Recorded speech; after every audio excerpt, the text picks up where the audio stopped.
آپ کا گھر اچھا ہو, آپ کے اٹھنے بیٹھنے کی نشست اچھی ہو, جتنی اس طرح کی چیزیں وہ چونکہ عام طور پر مذہبی تاثرات میں اچھی نہیں سمجھی جاتی, یہ سمجھ لیجیے کہ اس کے لیے زینت کا لفظ قرآن استعمال کرتا ہے. اور پھر دیکھیں پورے زور کے ساتھ کہتا ہے کل من حرم زینت اللہ التی اخرج لعبادہ والطیبات من الرزق.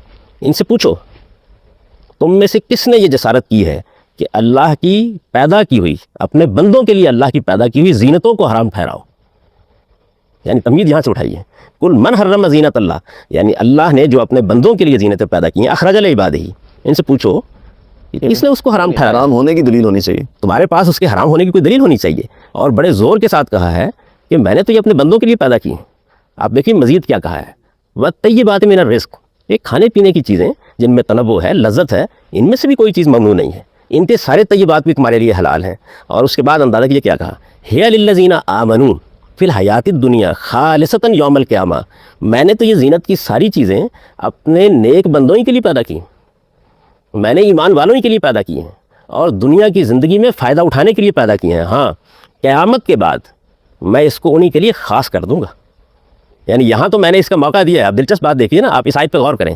صورتحال یہ تھی کہ اصل میں زینتیں دنیا کی اور دنیا کا لہو و لعب اور دنیا کی خوبصورتیاں یہ تو منکروں کے فائدہ اٹھانے کی چیز ہے. قرآن کہتا ہے میں نے تو اصل میں یہ اللہ کے نیک بندوں کے لیے پیدا کر رکھی ہوئی ہیں, اس سے ان کے فائدہ اٹھانے کے ساتھ منکرین بھی فائدہ اٹھا لیتے ہیں, اور قیامت کے بعد میں اس کو ان کے علاوہ, ایمان والوں کے علاوہ باقی سب کے لیے ممنوع قرار دے دوں گا. جیسا کچھ سوالات ہیں جو اسی نقطہ نظر کے بارے میں بھی کرنا چاہوں نہیں ہوئی. میں نے آپ کو بتایا کہ قرآن کس خوبصورتی سے آگے بڑھ رہا ہے. جی. اگر مجھے آپ اجازت دیں تو میں آپ کو بتاؤں کہ کس خوبصورتی کے ساتھ وہ آگے بڑھا ہے. یعنی پہلے اس نے یہ اصول بیان کیا, اب یہاں یہ سوال پیدا ہوا نا کہ پھر حرام ہے کیا, تو اس کا جواب دیا ہے قل انما حرم ربی الفواحش ما ظہر منها وما بطن.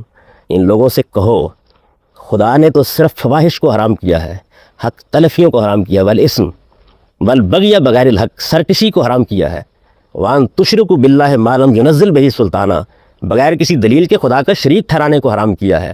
خدا نے الا ان تقولوا علی اللہ ما لا تعلمون, اللہ پر جھوٹ باندھنے کو حرام کیا. حرام میں نے یہ چیزیں کی ہیں, میں نے تو کوئی زینتیں حرام نہیں کی. یہ قرآن مجید کا بیان ہے. پہلے آپ اس کو اصول کو دیکھیے کیا چیز ہے. اس میں دو باتیں قرآن نے واضح کر دی ہیں. ایک یہ کہ زینتوں کے بارے میں اور زینتوں سے فائدہ اٹھانے کے بارے میں قرآن کا نقطہ نظر کیا ہے, وہ صوفیانہ مذاہب کے بالکل برعکس ہے. اور دوسرے یہ کہ حرمت کس چیز کی ہوتی ہے اور اس کی بنیاد کیا ہے. احمدی صاحب کا نقطہ نظر آپ نے سنا, بات تو اس حد تک آپ بھی اس سے متفق تھے کہ اللہ تعالیٰ نے زینتوں کو حرام نہیں کیا, اور اس کی جو بھی انسانی ضروریات ہیں اس کے ذوق جمال کی تسکین کے لیے اس پر کچھ پابندیاں لگائی گئی ہیں. غامدی صاحب نے آیت میں اشارہ بھی کیا کہ پابندیوں میں مثال کے طور پر اسراف شامل ہے, فواحش شامل ہیں, بغاوت شامل ہے, شرک شامل ہے. یہ ان کی طرف غالباً ان کی بات سے کچھ اشارہ ملتا ہے.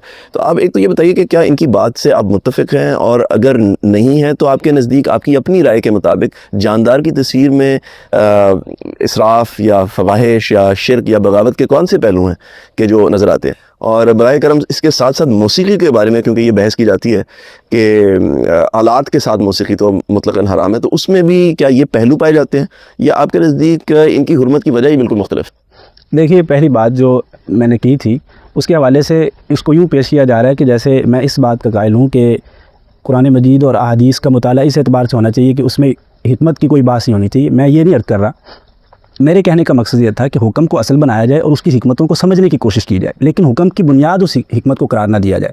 کیونکہ ایک حکمت آپ سمجھیں ہیں, ممکن اس میں آپ غلطی کریں, لیکن حکم تو بالکل واضح طور پہ موجود ہے, اس پہ عمل ہونا چاہیے. اس کے ساتھ اس کی حکمت کو سمجھنے کی کوشش کرنی چاہیے.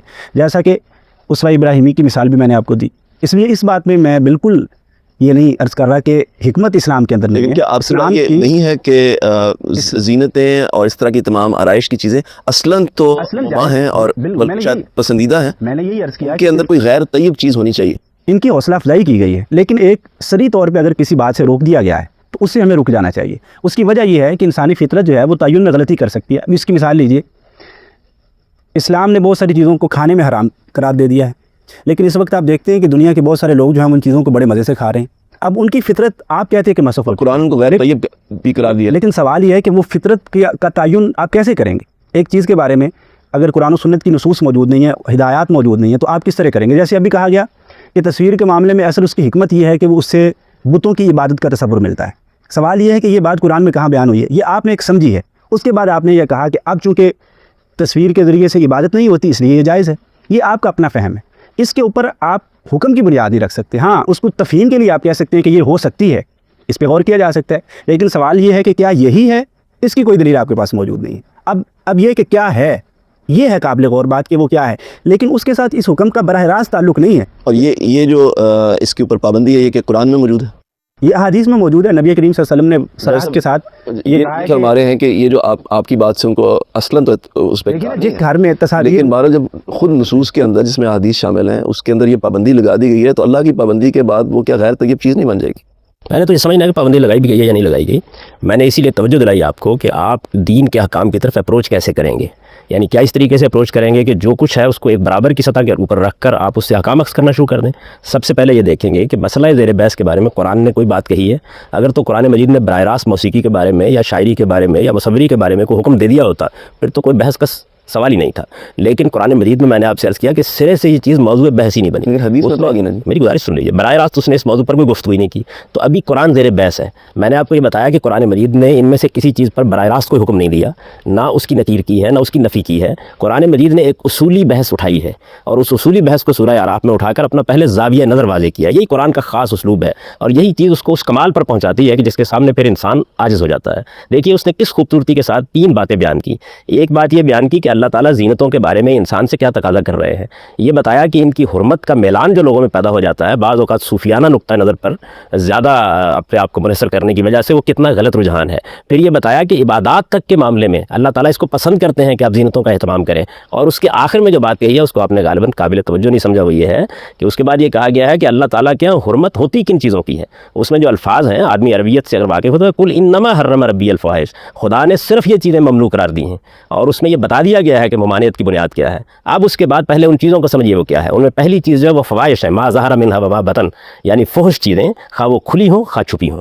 ظاہر ہے کہ فحش کیا ہوتا ہے اس سے آپ بھی واقف ہیں, اس سے میں بھی واقف ہوں. اگر آپ اس کی بالکل تعریف کرنا چاہیں تو کہا جا سکتا ہے کہ جنسی معاملات اور جنسی اعضاء کا بغیر کسی ضرورت کے افشا, یہ فحش بنا دیتا ہے کسی چیز کو. اب ایک چیز یہ بیان کی گئی ہے. دوسری چیز یہ بیان کی گئی کہ اسم عربی زبان میں حق تلفی کو کہتے ہیں, یعنی عباد کے بندوں کے جو حقوق آپ پرائد ہوتے ہیں جب آپ ان کو تلف کرتے ہیں تو یہ چیز خدا نے حرام قرار دی ہے. پھر تیسری بات اس میں یہ کہی ہے والبغی بغیر الحق, یعنی آدمی سرکش ہو جائے. سرکشی یا جان کے خلاف ہوتی ہے یا مال کے خلاف ہوتی ہے یا آبرو کے خلاف ہوتی ہے. تو فرمایا یہ میں نے ممنوع قرار دیا ہے. اللہ تعالیٰ کہتے ہیں کہ میرے پروردگار نے ان سے کہو کہ یہ چیزیں حرام قرار دی ہیں, اور شرک کو حرام قرار دیا ہے اور خدا پر افطرا باندھنے کو حرام قرار دیا ہے. یہ آخری بات بڑی قابل توجہ ہے, اور وہ یہ کہ جب آپ کو دین کی کوئی بات کرنی ہے تو آپ کو اللہ تعالیٰ کے بارے میں کوئی بات نسبت دے کر بیان کرنی ہے. آپ کہیں گے یہ خدا کا حکم ہے, تو خدا پر جھوٹ باندھنا کوئی معمولی چیز نہیں ہے. اس لیے کسی چیز کو حلال قرار دینا ہے یا حرام قرار دینا ہے, حوصلے کے ساتھ پہلے اس کو سمجھو کہ وہ کیا چیز ہے, اور جب پورا اطمینان ہو جائے اس کے بعد یہ فتویٰ دو. یہ باتیں ہیں جو قرآن نے یہاں بیان کی ہیں. صرف اتنا نہیں بیان کیا کہ زینتوں کے بارے میں اس کا نقطہ نظر کیا ہے, یہ بھی بتایا ہے کہ پورے دین میں حرمتوں کی بنیاد کیا ہے. اب میں ہر چیز کا جائزہ لوں گا اسی بنیاد پر کہ اگر اس کو حرام قرار دیا گیا ہے تو کیا اس میں کوئی ان میں سے چیز پائی جاتی ہے, کیونکہ قرآن نے سری نص سے یہ بات واضح کر دی ہے, بالکل متعین کر دی ہے کہ دین میں حرمتیں اصل میں ہیں کیا. میں چاہوں گا کہ آپ بھی ایک قانونی پرسپیکٹو بیچ میں لائیں اور یہ بتائیں کہ ہمارے ہاں اس معاملے میں کیونکہ جذبات ہمارے بہت بھڑک جاتے ہیں اور بالعموم اس طرح کے مواقع پر لوگ یہ اپنا حق سمجھتے ہیں کہ اقدام کر ڈالیں, تو اس حوالے سے اسٹیٹ کی کیا ذمہ داری بنتی ہے؟ مطلب کہ اسٹیٹ میں یہ ایک بحثیں چل رہی ہیں تو کس حد تک قانون یہ لیوریج دیتا ہے کہ اس میں لوگ خود اقدام کریں, یا اور اس کے بارے میں رول آف اسٹیٹ کیا ہونا چاہیے اور کس حد تک لوگوں کو جو ہے اس میں فریڈم ہونا چاہیے؟ بالکل یہ بات میں یہی سوچ رہی تھی کہ جیسے جاوید صاحب جب بول رہے تھے یا طاہر صاحب بھی جب بول رہے تھے تو لیگلی اس کو بولا جائے گا کہ یہ سورسز آف لا ہے نا, کہ اسلامک ٹیکسٹ ہے یا ایک کنٹیکسچوائز ورژن ہے اسلام کی, تو ان کو کیسے انکارپوریٹ کیا جائے کہ this is one source of the law in Pakistan and a very important source of the law in Pakistan which has the power to preempt other.